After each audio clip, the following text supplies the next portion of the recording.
시간을 좀 준비를 했고요. 고2 국어 같은 경우는 제가 제일 좋아하는 말 중에 하나는 문제일지식이고요. 애들한테는 다 쓰지 않습니다. 애들 사자성어 싫어해가지고요. 네, 제가 제일 좋아하는 게 문제일지식인 이유는 아이들이 지금 저희 수학 되게 길게 하셨잖아요. 수학이 시간이 많이 들어요. 문제를 풀어야 되는 시간들이 많기 때문에 수학도 해야 되고 이거 같은 경우는 과학도 해야 되고 이렇기 때문에 그리고 영어는 또 기본 베이스로 가야 되는데 영어 베이스는 단어예요. 그럼 단어도 암기를 해야 되거든요. 그러면 고3 올라가면 또 탐구를 해야 돼요. 그러면 국어는 정말 공부할 시간이 별로 없어요. 그럼 국어인데 정말 중요한 건 뭐냐면 딱 하나 배워서 그걸 얼만큼 응용할 수 있는 힘을 키우느냐가 정말 중요하거든요. 그래서 국어의 지문을 이해했다, 국어를 안다 라고 얘기하는 거, 내가 문제를 풀어봤다, 이건 중요하지 않아요. 국어를 어떻게 풀어야 되느냐 혹은 국어의 문장을 어떻게 읽어야 되느냐, 그게 가장 핵심적인 거거든요. 제가 되게 많은 선생님들의 이제 국어 상담도 보고 선생님들 말씀하시는 것도 보는데 개인적으로 제가 좀 그건 좀 아닙니다 라고 학부모님들한테 개인적으로 좀 저의 의견을 어필하는 것 중에 하나가 수능과 내신은 달라요 라고 하시는 선생님들 계시거든요. 근데 그 선생님들의 공통점이 있습니다. 그 선생님들은 내신을 가르치는 경우가 있어요. 그렇기 때문에 교과 과정이랑 수능의 연관성을 정확하게 알지 못하세요. 내신은 암기하거나 내신은 많이 하면 돼 라고 생각을 하거든요. 근데 우리 고1, 고2 친구들이 내신 공부 학원 다녀서 공부했는데 점수가 안 나온다. 그러면 똑같이 공부를 했고 우리 아이가 딱히 부족한 것도 아닌데 왜 국어 점수는 안 나오지? 라고 얘기하면 국어에서 필요한 기본적인 개념들을 정확하게 배우지 않았기 때문에 그렇고요. 중간 부분에 수학처럼 뭔가가 구멍이 나 있는데 그 부분을 그냥 문제로 감으로 채우려고 하기 때문에 점수가 나오지 않는 경우들이 되게 많아요. 내신에서 배워야 되는 부분들을 정확하게 잡고 있어야 되고 내신 공부할 때 아이들이 문제를 가장 많이 풀어요. 양치기를 하는 게 아니라 문제를 어떤 식으로 푸는가를 정확하게 배워야 그게 수능 때가 돼요. 수능은 가장 긴장되는 시간이거든요. 그렇기 때문에 아이들이 자기 습관대로 풀게 돼요. 그래서 아무 생각 없이 다 푸는 게 아니라 어떤 문제는 이렇게 있는 거야 거의 수학처럼 기계처럼 나와요. 수학에 부구단을 툭 치면 나오잖아요. 국어도 마찬가지로 국어의 단어나 개념 혹은 문장이 툭 치면 아 여기서 내가 뭘 봐야 돼 라고 하는 게 습관이 돼야 돼요. 그럼 습관에서 필요한 건 뭘까요? 시간이거든요. 그럼 그러한 시간이라고 얘기하는 것들이 조금씩 누적이 되어야 되고요. 무엇보다 중요한 게 뭐가 되냐면 전 과목은 국어로 써 있어요. 수학도 아이들이 문장을 제대로 읽지 못하면 수학 문제를 잘못 틀려서 이 문제 내가 접근을 잘못했어라고 하거든요. 모든 문장을 정확하게 읽을 수 있는 법을 배우는 게 고2 국어에 반드시 잡아야 돼요. 고3 때 급하기 때문에 아이들이 빨리 풀어요. 문제를 빨리 푼다고 점수가 나오지 않아요. 이번에 수능이 국어가 불수능이다 라고 얘기를 하는데 제가 항상 아이들한테 얘기하거든요. 푼 거 다 맞아. 수능을 푼 거 다 맞으면 1등급이 나와요. 내신은 푼 건 실수를 안 합니다.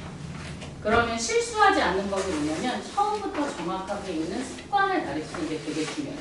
정확하게 읽는다라고 이야기하는 게 뭐냐면 개념인 거예요. 개념이 뭐다라고 이야기하면 어머님들 아이들한테 단어의 뜻을 물어보면 애들이 느낌으로 얘기하죠. 그거 이런 느낌?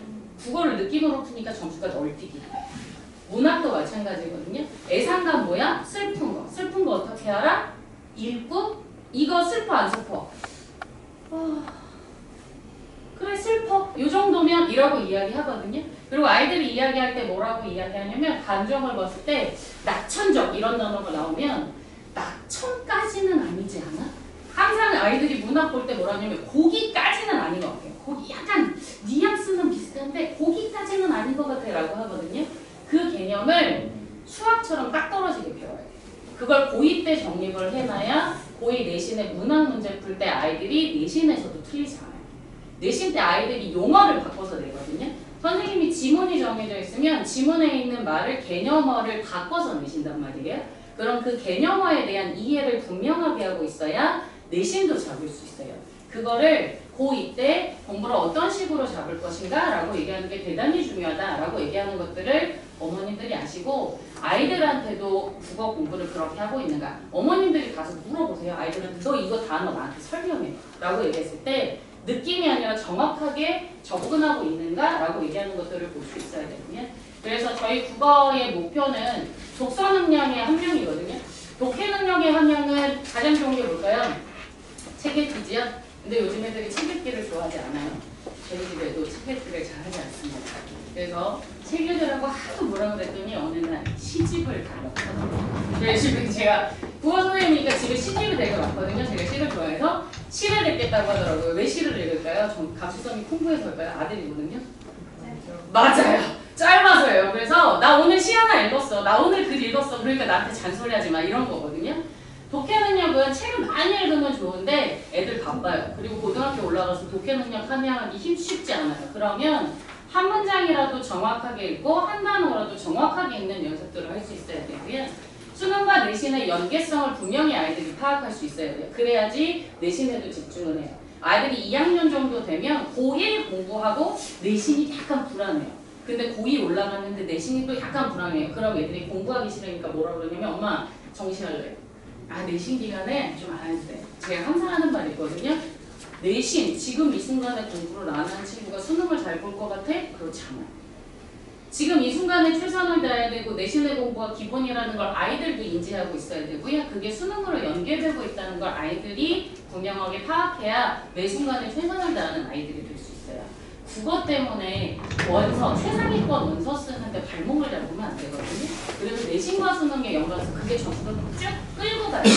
아이들이 어머님들이 이게 설명회 하다 보면 수능 방학 동안에 수능이에요. 그러면 우리 애가 방학하고 나면 3월 모의고사 잘 보는데 9월 모의고사는 못 봐요. 내신 공부하고 수능 공부하고 점수가 왔다 갔다 해요. 그러면 안 되거든요. 겨울방학 때 수능 공부하는 게 3월 달에도 6월 달에도 9월에도 11월 달에도 언제 모의고사 보더라도 유지될 수 있도록 그게 내신에도 계속 연결이 될 수 있어야 돼요. 그러한 커리큘럼들을 갖고 있는지 어머님들이 국어 시간에 조금 확인하실 필요가 있고요. 실전 감각의 향상이라고 하는 건 기출문제들도 필요하지만 마냥 많이 푸는 게 아니라 정확하게 문제를 풀고 있는가 지속적인 학습 습관은 우리 영어에서도 수학에서도 있었던 것처럼 데일리가 필요해요. 근데 많이보다는 정확하게 아이들한테 국어를 많이 주잖아요. 그러면 국어는 읽을 수 있어서요. 국어를 막 풀어요. 그리고 막 틀려요. 그리고 이거 왜 틀렸어? 그러면 잘못 봤어요. 실수했어요. 중학생 애들처럼 풀거든요. 그렇게 풀면 안 돼요. 정확하게 문제 푸는 습관들을 가져놓는 것들이 실수하지 않게 보는 것들의 핵심이다라고 보는 거고요. 그래서 저희는 과제를 본교재, 본수업교재가 있고요. 그래서 방학 동안에 기출이나 개념이라고 얘기하는 것들을 정확하게 잡을 수 있는 본교재가 있고 데일리 교재가 있어요. 매일매일 풀 수 있게. 그래서 1일, 2일, 3일, 그래서 5일로 주게 되는데요.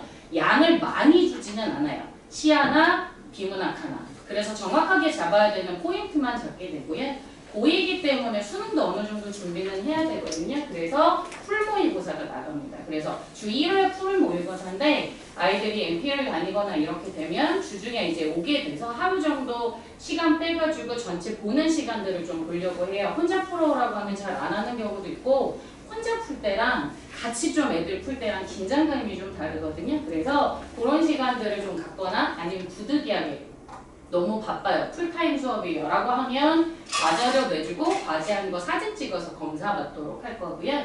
개별 과제 같은 경우는 아이들이 이제 시험을 보고 나서 부족한 게 있을 거예요. 저 친구는 시를 잘하거나 근데 소설을 못하는 친구는 소설. 그 다음 소설은 잘하는데 시가 어려운 친구들이 있을 수도 있고요.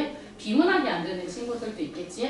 시험 보고 나서 모의고사에서 부족한 부분과 관련되는 개별 과제들, 아이들 부족한 거와 관련되는 과제들이 나가도록 할 거고요. 그래서 개념을 하고 아이들이 데일리를 하고 풀모의고사를 보고 그거에서 부족한 부분을 피드백 받을 수 있는 수업으로 진행을 하고 있습니다. 본교재는 여기서 보여주는 것처럼 이제 개념이나 간단한 문제들, 그 다음 기본적인 내신 문제 정도들로 확인할 수 있는 교재들로 구성이 되어져 있고요. 아이들이랑 수업을 하면 거의 대부분 요즘은 제가 판서를 띄워놓고 해요. 예전에는 그냥 필기했거든요. 칠판에 썼는데 요즘 애들의 특징이요. 어디다 써야 되는지. 국어 선생님들이 말씀을 되게 많이 하시잖아요. 본문 아래 써야지 그 부분이랑 연결이 이렇게 돼야 되는데 아이들이요 필기를 어디다 해야 되는지 몰라요. 그래서 그냥 빈칸 아무데나 막 써놔요. 그래서 본인이 막 써놓고 나서 이거 어디다 썼는지 모르고 그냥 어디에 써 있는지 몰라서 외워요. 그러니까 외우니까 이 외운 걸 어디다 써먹어야 되는지 몰라서 수업을 들었는데 그러면 아는데 그걸 문제 풀 때를 못 써요. 그래서 아이들한테 어느 부분에 써야 되고 이 부분에서 뭘 봐야 되고 라고 하는 걸 판서를 띄어서 아이들이랑 공부를 진행하고 있고요. 데일리는 아까 말씀드렸던 것처럼 데일리 1회라고 얘기하는데 빈칸들이 뭐가 되냐면 비문학 같은 경우는 반드시 아이들한테 단락 정리를 시킬 거예요. 아이들이 단어만 봐요. 근데 학년이 올라갈수록 뭐가 달라지냐면 지문에 나와져 있는 키워드를 조합을 바꿔요. 그래서 문장 관계들이 달라지게 되거든요. 그때 아이들이 실수를 제일 많이 해요. 제가 학교 다닐 때도 부모님들이 실수도 성적이야 라고 얘기를 했는데 옛날에는 부모님이 잔소리한다고 생각했는데 지금은 보니까 실수라고 얘기하는 건 게으른 거예요. 대충 본 거거든요. 정확하게 보는 친구들은 실수하지 않아요. 그러면 뭘 정확하게 봐야 되는가라고 얘기를 하면 정보 처리하는 연습을 아이들이 해야 돼요. 단어만 써놓으면 안 돼요. 그럼 단어를 문장으로 다 쓰느냐 그게 아니라 화살표 처리라든가 아니면 연결관계, 포함관계라고 하는 도식화라고 해서 머릿속에 정보들을 처리하는 연습들을 해야 돼요. 그게 되게 즉각적이어야 시험들을 잘 볼 수 있게 되거든요.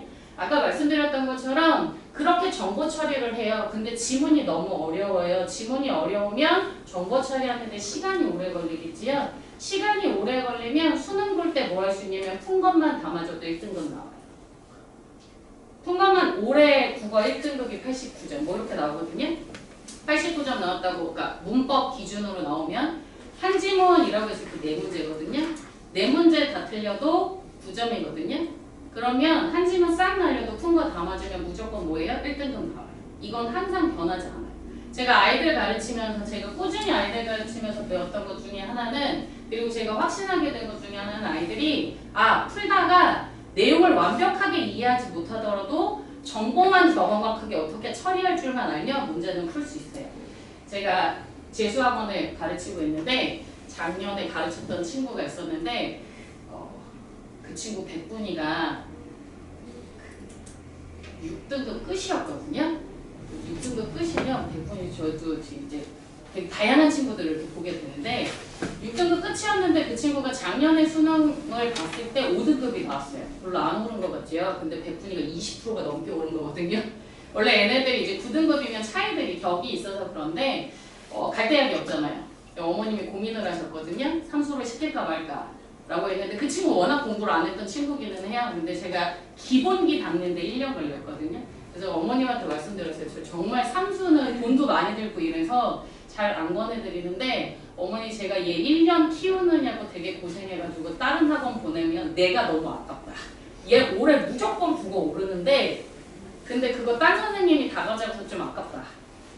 믿으실 수 있으시면 1년만 믿게 해주세요. 저한테 보내주시면 제가 키우겠습니다 라고 얘기를 했거든요. 근데 이 친구가 올해 사건 사고도 되게 많고 공부도 잘 못하고 그러니까 교통사고도 나고 막 여러 가지 일들이 있었어요. 공부하는데 근데 이 친구가 백분이가 이번에 92%가 나왔어요. 2등급이 나왔거든요. 2등급 나왔는데 이 친구가 지금까지 공부한 것 중에 최고점을 찍은 거거든요. 근데 이 친구가 2지문을 못 풀었어요. 시간이 없어서 2지문을 못 풀었어요. 뒤에 나와 있는 요즘 논란 되게 많이 됐던 칸트 나와 있던 관점 지문 하나랑 과학 지문을 날렸거든요. 그 친구가 문제를 풀다가 정신이 막 나갔대요. 너무 어려워가지고. 근데 아니야 나만 어려운 거 아니야. 선생님이 다른 애들도 어렵다 그랬어. 푼 것만 담아주면 된다 그래서 그리고 풀었대요. 그래서 푼 거 다 맞아가지고 푼 거 중에서 하나 틀렸거든요. 그래서 그 친구가 80점이 넘게 나와서 그래서 2등급이 나왔대요. 아이들이랑 왜 먼저 국어 공부를 시작해야 하냐면 고3 때 저를 만나서 수능을 공부하잖아요. 그러면 아이들이 저를 언제 봤다고 믿겠어요. 믿을 수 없어요. 아이들이랑 라포가 형성돼야지 선생님을 믿고 따라갈 수 있거든요. 국어는 선생님의 방법을 따라가는 거예요. 선생님이랑 호흡 맞는 게 되게 중요해요. 그래 너 그렇게 해. 근데 난 그렇게 안 할 거야 라고 얘기하면 국어는 계속 실수하게 돼요. 저 선생님이 저렇게 한대. 그래서 아이들이랑 되게 친한 것들도 필요하고요. 데일리 숙제를 어떻게 하느냐가 되게 중요해요. 숙제를 해먹다가 중요한 게 아니라 숙제를 선생님이 식으로 했느냐가 되게 중요해요. 그래서 빈칸을 만들어 놓은 거거든요. 저 빈칸이 채워지는 게 되게 중요해요. 시간보다 중요한 내용들을 얼만큼 내가 가져가느냐, 수업 시간에 배운 부분을 채우느냐, 이런 것들이 되게 중요해서 데일리예요. 양이 많다보다는 공부를 읽는 방법들을 배우는 게 국어의 핵심이다 라고 얘기하는 것들을 보시면 되고요. 저희가 가지고 있는 수업은 출제자의 관점, 독해 능력이라고 얘기하는데요. 제가 되게 자신있게 말씀드리는 것 중에 하나는 제가 아이들한테 얘기하거든요. 출제자가 이 문제를 왜 내는지 알아? 라고 이야기를 해요. 아이들이랑 공부하다 보면 꼭 얘기하는 게 이 문제 나와 라고 얘기를 해요. 아이들이 모의고사 풀다가 나중에 무슨 말을 하냐면 이 문제에서는 이 문제가 나오고 있다. 지문을 처음 읽더라도 여기에서는 무슨 문제가 나오겠다. 그게 출제자의 눈이거든요. 독해할 때 필요한 것들, 여기서 문제를 풀 때 내용이 헷갈리더라도 내가 문제 푸는 기준을 갖고 있는가? 라고 얘기해요. 수학이 문제 풀 때 이 문제 어떻게 풀어야겠다는 원리를 대입해야 되잖아요. 국어도 마찬가지예요. 내가 이 지문 읽을 때 뭘 가지고 풀어야겠다라고 하는 기준을 잡아야 돼요. 그게 출제자의 관점이에요. 국어에서 출제자의 관점을 아이들한테 분명하게 가르치고요. 그러면 아이들이 실제로 이야기를 했을 때 그래서 이 문제 헷갈렸는데 이렇게 풀었더니 맞았어요 라고 얘기를 해요. 통합학습이라고 이야기하는 건 아까 말씀드렸던 것처럼 수능과 내신은 연결되어져 있어요. 내신에 나와져 있는 개념들을 수능으로 연결할 수 있도록 가르치는 것들이 통합학습이라고 보실 수 있으시면 됩니다. 겨울방학 동안에는 저희가 총 4시간으로 진행이 됐는데요. 1시간 30분, 1시간 30분 그러면 30분밖에 시간이 안 되잖아요. 3시간밖에 안 되잖아요. 라고 생각하시는데요. 1시간 30분 끝나고 나면 테스트를 30분, 10분 정도 볼 거고요. 그리고 나서 그거에 대한 피드백으로 진행할 거예요. 왜냐하면 독서랑 문학으로 두 파트가 나뉘어져 있기 때문에 독서 1시간 30분 수업했으면 오늘 공부한 거 아이들이 그 시간에 얼마큼 잘 집중했는가와 관련지어서 적용할 수 있는가와 관련지어서 30분 테스트 보고 피드백하는 시간인 거고요. 1시간 반은 문학으로 제시가 되어져 있어요. 그래서 문학 시간이라고 얘기하는 거에서는 바로 테스트를 보는 게 아니라 주간과제와 관련돼서 문학에서 나와져 있던 데일리나 혹은 모의고사라고 얘기하는 거에서 필요한 문학들, 어려웠던 개념들 다시 정리하는 걸로 진행을 할 거예요. 그래서 본 수업은 1시간 반씩 총 3시간이고요. 1시간은 피드백이랑 그 다음 테스트라고 얘기하는 것들로 보실 수 있으시면 됩니다. 그래서 수업 운영은 총 4시간으로 진행한다라고 보실 수 있으시면 돼요. 열방은 27일에 진행하도록 할 거고요. 국어는 저 혼자 진행하지 않고요. 제가 독서를 가르치고 다른 김태 선생님 지금 이제 중앙고랑 미대국어 가르치는 선생님께서 문학 진행하시게 될 거고요. 나중에 개강하고 개학하고 나서 내신 수업 같은 경우도 같이 둘이 크로스 수업을 진행하게 될 거예요. 아까 말씀드렸던 것처럼 선생님이랑 rapport 되게 중요한데요. 제가 되게 강하게 생겨가지고요. 그래서 강하게 생긴 거 별로 안 좋아하는 친구들도 있고요. 되게 강한 이미지 좋아하는 친구들도 있어요. 근데 강하게 생긴 거 별로 안 좋아하는 선생님은 나 저 선생님 별로 마음에 안 들어 이런 경우도 있거든요. 근데 여기 보시면 이 선생님은 되게 선하게 생기셨거든요. 이름처럼. 그래서 이 선생님과 가지고 있는 아이들이랑 가지고 있는 장단점들이 있고요. 그리고 선생님이 두 분이다 보니까 아이들 케어를 두 개로 같이 할 수 있다라고 얘기하는 것들을 보시면 돼요. 아이들이랑 질문하게 되면 제가 항상 얘기하는 게 언제든 질문해 라고 얘기를 하거든요. 가끔 애들이 사진 찍어서 질문해요. 아이들이 사진 찍어가지고 이 문제 뭔지 모르겠어요. 이 질문 모르겠어요. 라고 하거든요. 왜냐하면 국어는 하고 오잖아요. 그럼 아이들이 질문을 일주일치 쌓아놓으면 질문하려고 할 때 까먹었어요. 뭐 질문하려고 그랬지? 라고 하는 경우가 있거든요. 질문해서 바로 찍어오면 제가 그거에 대한 피드백을 해줘요. 이 질문은 뭐야? 그래서 왜 틀렸어? 네가 뭐 때문에 틀린 거야? 뭐 고쳐줘야 돼? 라고 이렇게 하는 걸 판서를 쓰는 경우들도 있고요. 아이들이 이렇게 문제를 찍어서 보내는 경우들도 있어요. 그래서 아이들이 문제 찍어가지고 질문하면서 이거 어떻게 해야 돼요? 라고 얘기하면 그거에 대한 피드백을 하거나 전화를 하거나 이렇게 되거든요. 그래서 아이들이랑 최대한 주중에서 아이들 시간 있을 때도 피드백을 항상 하도록 해요. 질문이 정말 중요하다고 보고요. 그리고 저랑 질문들이 쌓여야 아이들이랑 선생님이랑 친해지게 되거든요. 선생님이랑 친해진다가 농담한다 이런 건 아니라 아이들이 질문을 편하게 할 수 있는 것 그리고 질문에 대해서 되게 시원시원해야 되는 것들이 있거든요. 그래서 문제 풀 때 자신감 갖는 것들도 되게 필요해서요. 저희는 이제 질문에 대해서 수업 시간이 일주일에 한 번, 1시간 반, 독서 시간 너무 짧지 않나? 독서 1시간 반을 내 걸로 만드는 습관들 그리고 그러한 것들을 질문하는 걸 주중에 계속 연결해서 진행하는 걸로 보고요. 마지막에는 제가 아이들한테 봤던 문제들인데요. 이 문자들 중에 몇 개 추렸던 것들은 다 뭐냐면 아이들이 이 세 문자의 공통점이 다 공부를 처음에 다 잘 못했던 친구들이거든요. 그리고 여기 이제 학교 통지서 보냈던 친구 같은 경우는 LP에서 있는데 원래 공부했었던 잘했었던 친구긴 한데 이 친구가 뭐냐면 수능이라 너무 떨렸대요. 그래서 지문이 다 튕겼대요. 여기서 지문이 튕긴 건 지문이 이해가 하나도 안 됐다는 얘기거든요. 근데 1등급 나왔거든요. 그게 무슨 얘기냐면 1등급 나오게 아이들한테 원리를 가르치고요. 그게 출제의 원리예요. 여기서 뭐 나올 것 같아요? 뭘 봐야 돼? 이게 왜 오답이야? 라고 얘기하는 게 내용으로 설명하면 안 돼요. 철학 내용은 당연히 어렵고요. 과학 지문도 어려워요. 국어는 지문을 어렵게 이해하는 게 아니고요. 국어의 지문의 포인트를 잡아서 그거를 본인이 쉽게 만들어서 이해해야 돼요.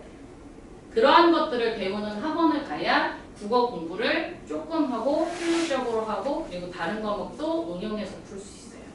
그러한 것들의 문장들을 잘 읽는 연습들을 하는 게 되게 중요하다라고 하는 것들을 어머님들이 좀 아시고 아이들도 좀 알았으면 하는 마음에 제가 이제 고이 설명회를 했고요. 방학 동안에 어머님들이 학원 국어 많이 보내고 국어 많이 시키고 문제 많이 푸는 것보다 정확하게 포인트 잡고 가는 게 훨씬 더 중요하다는 것들을 어머님들이 기준으로 좀 잡고 계셨으면 좋겠고요. 아이들 틀리고 나면 물어보세요. 단어에 대해서 물어보세요. 그럼 아마 단어 설명 못하는 경우도 되게 많을 거예요. 저 여기까지 하겠습니다. 오늘 만나요.